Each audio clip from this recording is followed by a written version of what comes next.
I'm Peter Carlson. I'm with Hal Leonard. I'm the sales manager here for the MI Technology Department. First of all, I want to say thanks to all of you guys for taking the time to join this webinar.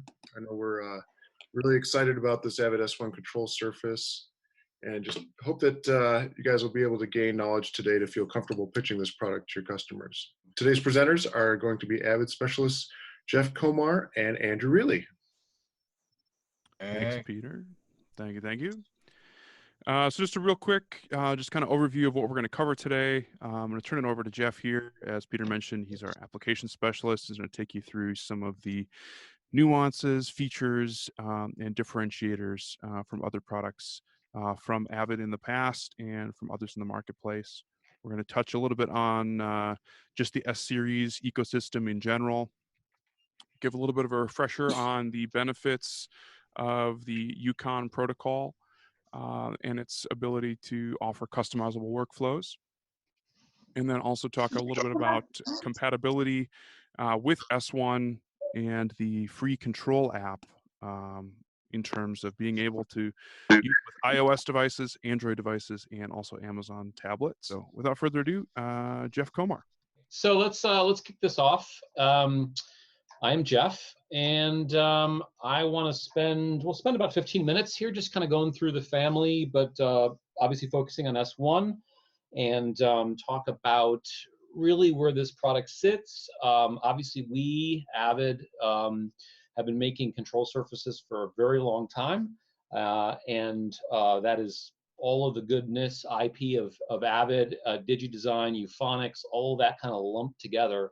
And we've been able to bring a lot of our really high-end stuff down, those ideas, that flexibility, that visual interface, those workflows down scale to things like S1 and Avid Control, which is super exciting because who do you know that doesn't want to work on an S6? It's a beautiful surface, and so we've taken some of those ideas and brought them down. So without further ado, you should be seeing my share, and this is the Avid Control Surface family. And the cool thing about this is it starts with free. So if anybody on the call hasn't spent any time either with their iOS or Android device and downloaded the free app, which is called Avid Control, if you're used to it from before, it was called Pro Tools Control. So now in the App Store, it's Avid Control. But it is a really incredibly powerful control surface that costs nothing, assuming you've got a device to put it on. And we'll take a look at the end of this of what devices it supports. There's actually a lot. So it is a control surface, and it's got panning and routing and EQ and spilling and layouts and all kinds of great stuff just from the free app. So I would encourage you to check it out, and we are continuing to develop the capabilities of this on a daily basis. So you'll see some new stuff coming here probably the end of April as well. So that's where it starts. S1, I would say, is the next kind of entry point to add some high quality faders and knobs to start to build up your surface. And it's an excellent price point. It's a fantastic footprint, doesn't take up much space, and you can grow it. So those are huge, huge ideas. Dock has been with us for a bit, but I would argue that now Dock is more cool than ever because now it's this thing that goes next to an S1 that kind of gives you your, if you will, kind of like the MTM, the center section of an S6 or an S4, essentially where you've got transport and jog and your focus fader and things like that. So I think Dock actually becomes more interesting now as well. S3 is still here. It's an incredibly powerful control surface. It's 16 faders. It's built like a tank, obviously, because we inherited it, kind of started its life in live sound, but it's still here and a very, very useful device. S4, obviously, relatively new. All the goodness of S6 kind of brought down into a more scalable, less expandable version, but all the same kind of cool workflows. And then S6, which can grow massively. And every day this gets new functionality as well, and it's super powerful. So some of the big banner points I want to call out right now is it's all Yukon. It's an open control surface protocol. It's standard networking. It's very simple to configure, and I can connect a bunch of machines, workstations, and devices onto my network and have a lot of control. Super powerful across the family. Again, whether you're a dude with a laptop and an iPad, or you're a dub stage with a massive dual operator Avid S6, there's a lot of similar conventions: color coding, track functions, function scroller, EQ curves. We've intentionally kind of brought that across the whole family. There's a common theme running through the whole thing as well with customization. So out of the box, it should be a very good experience. However, if you say, you know what, all day I'm doing like automation, I want to map back and play, maybe preview automation mode to those bottom switches on my S1, you can do that. They're totally customizable. Whatever the things you're doing all day, you can actually stick on either virtual buttons on the Avid Control app or physical switches buttons on the actual S1. So huge amount of customization for the user, which I think is great. The concept of track matrix metering. I mean, you can even see Atmos, 712 wide meters on a tablet, which is sticked on an S1. So there's a lot of powerful stuff here. So that's the family. We have consistency with regard to automation and visual feedback across the family. So S1, again, it is an expandable, high performance Ethernet-based controller. It can grow up to 32 faders. I can bring 4 of these together. When you pair it with a device, a tablet, whether it's an Android or an iOS based device, which we'll take a look at, you basically have a lot of the coolness of S6, where you've got gain reduction and universe metering and function curves, EQ dyne, panning, routing, colors, groups, all that cool stuff that can sit right there, nice ergonomically up above your faders. So it's a really powerful interface, and we're seeing a lot of people that have S6s that can't be on the stage right now actually buying these and using them because it's so powerful. So again, lots of color, which we'll talk about. There's intentionally lots of color throughout the app that's navigating you with regard to the function. Is it EQ, or is it a Foley track, or is it a string track, or is it horns? And a lot of that can be user customized as well. So lots of good stuff here.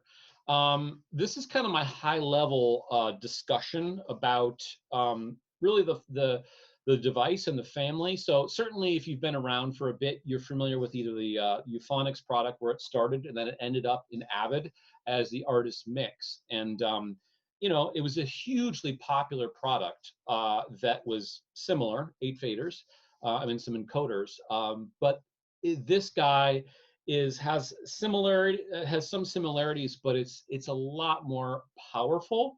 It has a lot. It's a lot more dedicated for our new Yukon environment. Yes, it can still run in other apps, which we'll talk about, like Logic, Nuendo, Cubase. But we've really done a lot of effort, a lot of work to optimize the workflow and the user experience using Pro Tools and other DAWs on this device. And we'll take a look at that. But again, customization we talked a bit about, but preferences, like, do you want the record switch to be, are you mostly track arming? Great. Or you're just mostly mixing, that can be toggling automation. You've got all those capabilities. Expansion, the ability you can expand up to 10 devices on your U-Control network, which is pretty crazy. And we'll talk about that. Visual and functional compatibility. So again, this is this concept of the dude who maybe is working on an S6 or an S4 at work, comes home or has to be at home right now. And there's a lot of similarities visually and functionally in the way the automation works, the way the tracks look, the way the groups look, the way you access tracks and you spill on this device. And that's intentionally that way. So I would argue that you can manage very big projects with literally a S1 and a tablet. And yeah, maybe you've got some more, banking and nudging and intelligent thought about laying out your layouts and actually where are my assets in my template. But I would argue you can, with this device, with the S1 plus an Avid Control tablet, you can manage a massive session by leveraging things like VCAs, layouts, track matrix, and spill, some of those really powerful features. So you can start to grow this, obviously, and as I said, you can do up to 10 devices, which is pretty nuts. 4S1s, each one can have a tablet. One of those tablets basically is think of it as your master. So if you have a dock, the dock would be kind of your center section. That's got your primary tablet Avid Control app, so it can access any page, the function page where you see EQs and dynes and pan, or the tracks page, or the mixer page, or the soft keys, or the automation, or the monitoring page, right? That's the master. Everybody else is kind of ganged to the specific tracks that are on the physical surface. It becomes, if you're familiar with a CDM on an S4 or an S6, it becomes glued and correlated with those channels by design. So you see those as you can see right now in the picture, which is great. You bank around and you're always in sync with the channels that you're seeing, and you got really, great meters and gain reduction and all that goodness. So that is pretty slick. So certainly I can add up to 4 of these, plus a dock, plus tablets, and this starts to get really interesting. This is an exploded view of Avid Control running on an iPad Pro. It's certainly the sexiest. The 12.9 is an amazing looking device, and you're looking at the home page right now, which is kind of the exploded view. And this is a composite. This looks kind of like an MTM, actually. It's got a composite tracks view and then functions on the bottom, which is really powerful because you can touch a track and then say, hey, I want to pan this, or touch a track, hey, I want to do the EQ. And so that's just a quick snapshot of Avid Control. And what I want to call out, which I think is really cool, and we've been working with our third parties, Waves and DMG, Sonics, McDSP, FabFilter, to support not only our EQ curves, but our gain transfer, our dyne curves as well. And so that is a much better experience for the customer when they go and they bring up a Waves or a Sonics plugin, and you actually have a thumbnail representation of the EQ. I think is a really cool thing, and you can see that on all your tablets, and you can see, hey, there's a high pass filter on. That can be really useful, actually. So this is just a quick, I don't want to dig in super deep because we can certainly take Q&A, but this is a representation of the channel view, as I said.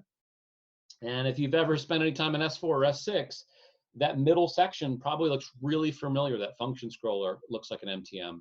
And so there's a lot of great stuff here, which we're pretty proud of, kind of the interface, and the guys have done a great job on this.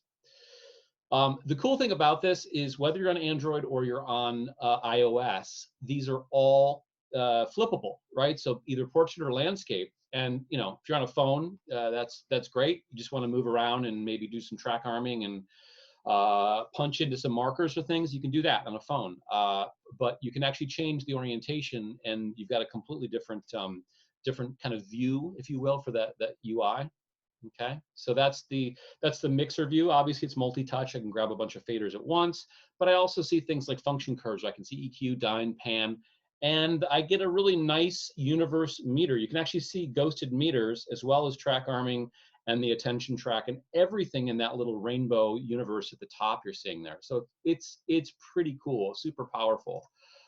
This is where we start to talk about customization. So we have a whole page dedicated to, and this is really an evolution, obviously, if you've been with us for a while, on, as I said, Artist Mix, Artist Control, all those devices. That was the beginning. Now we've got this battery of really comprehensive soft keys out of the box for multiple DAWs. Obviously, Pro Tools is the most comprehensive, but certainly multiple DAWs as well. And things like automation and playlists and markers and editing and everything you can imagine already pre-programmed. But you can also go in and tweak anything, right? And the guys that really eat this up, that kind of dig into it, they customize everything, right? They're doing ADR all day, and so they make shortcuts for the things that they're doing, and you can do that in a number of different ways. So very, very powerful. The other thing I'll mention about this is that you've got huge amounts of customization, right? This is when we first released Pro Tools Control, it was kind of like, here it is, it works on this iPad, you can't change it, you can't reorient it, it just does this. Now you've got just tremendous amounts of options with how you want to set it up, which I think is great. There's a neat thing in here that I think you'll dig if you haven't seen. there's actually industrial magnets in the boundaries of the surfaces, so that when you stick them together, if you're OCD like I am, they perfectly line up, right? And that's pretty slick. So it's a nice kind of aesthetic and easy to mate and stick these guys right together. So that's built in there. Just to give you some basic connections here, you do have a foot switch, which you can assign in U-Control, which you probably have seen, and you can do things like, obviously, record, enable to transport, punch in, play, stuff like that. You've got power, and the USB in the back is really to charge your device, and that should be able to charge a full iPad Pro, which requires the most power, I think, of any of the devices that we support. Obviously, gigabit Ethernet, and pretty clean, pretty simple. That's the back of the actual S1. I do want to call out the idea that this, you have a dedicated monitoring page on Avid Control, which it could talk to Matrix, it could talk to Xmon, it could talk to our brand new Matrix Studio. So this is pretty slick, right? We're not just talking about control surface and tracks and mixing and automation. We're talking about actually being able to have a full dedicated automation page as well. So I think that's pretty exciting to me. Again, I'll show you in a second all of the supported devices that we've added here, but certainly, if you can swing it, if you can afford it, the iPad Pro 12.9 is amazing. It looks incredible. It's super fast. But again, there's a lot of guys on an iPhone that actually, just want to do some basic stuff in the studio, vocal booth. It's very, very handy to do it there as well. And we support both Apple and Android for these devices. As far as the supported devices, there's a whole list, and we can call out a knowledge base article, but obviously pros, the 2017, 2018 iPads, the minis, Air 2, Air 1, Amazon Fire 10 HD, there's a bunch of Samsung Galaxy tabs, and then, relatively recent iPhones, obviously, as I mentioned, work as well. I want to call out the fact that we, as always, Yukon by design was open protocol, right? So it was not just, hey, you're bound to Pro Tools. This is a Pro Control. This is a D Command, a D Control, Control 24. This is a device that will work in a lot of different applications, and that's part of the beauty of this. You can drive Logic, you can drive Cubase, Nuendo, Pro Tools, and literally flip back and forth and have them open at the same time and just move between them, and all of your app set, meaning your soft keys and everything, changes. So that's always been a hugely compelling part of Yukon, and part of the reason that we acquired that IP originally. So the supported applications that we've spent a lot of time with the devs on, obviously, is Pro Tools 2019 10 Plus, Logic Pro X, Steinberg Cubase, Steinberg Nuendo. There's certainly other ways to make other apps work. There's things like Huey emulation that you can use for stuff like Ableton. But Yukon is super powerful, expandable, high performance. Again, this concept of application switching, customization, and it is exponentially better than doing everything in a kind of an emulation or a Huey-based mode. So I think I've taken up most of my time. I am going to leave it here, and then we'll certainly open it up for Q&A, or I'll turn it back over to Andrew. You look at some of our other very popular products historically, specifically, I think C24, kind of having been removed from being able to be purchased new, but there's still a ton of units out there, even Control 24, users that are looking to get onto some of the new Apple or even PC computers and update to the latest version of Pro Tools are going to be looking for a solution to replace some of that older hardware. C24 is a $10,000 piece of hardware, 24 faders, but pales in comparison with the amount of visual feedback afforded by having all of these different dedicated to screens, all controlling Yukon tasks. So if you put together 3 S1s and a dock, you're coming in under $5,000, half the price of what you would be paying for a C24, and you've got a whole laundry list of different hardware with regards to tablets that you can kind of pick your poison in terms of the workflow that you're looking to support. And so really want to just call out that this is a, you might sell one S1 to a customer, but you can also mine your database for customers that you've already sold doc to that are going to be looking to add on some more faders. Once they buy one S1 and really see the power of that workflow, being able to then add on later as their work expands, as they become more comfortable with the platform, and getting away from button presses and automating with a mouse. Once a customer sees that power, they're going to want to expand and increase their system. There's a question in the chat. Does Yukon have any issues running in parallel coming in on an Ethernet port with other traffic? Specifically thinking of Dante, but any other data coming in off a network switch as well? Right. Okay. Yeah, that's a great question. So basically, when we deploy a system, whether it is a small, like let's just say a couple S1s and some tablets and a dock, or up to a like huge S6, you definitely consider all of the different network-based things that are going to be connected. So, for example, you mentioned IP audio, Dante, and that needs to have its own dedicated spigot. And basically, we would set up a separate subnet and a separate NIC for Dante. Now, if you're doing shared storage, you're going to have another separate pipe for that. And so you have to think about, are you hooking up a Dolby renderer? Are you hooking up satellite links? So yeah, you can deploy this in a really, let's just say you have a Mac Mini and you got a bunch of Dante stuff and you're going to put a bunch of Yukon surfaces. I would basically add an additional NIC and basically carve off those two different worlds of Yukon and IP audio. And that's really simple to do.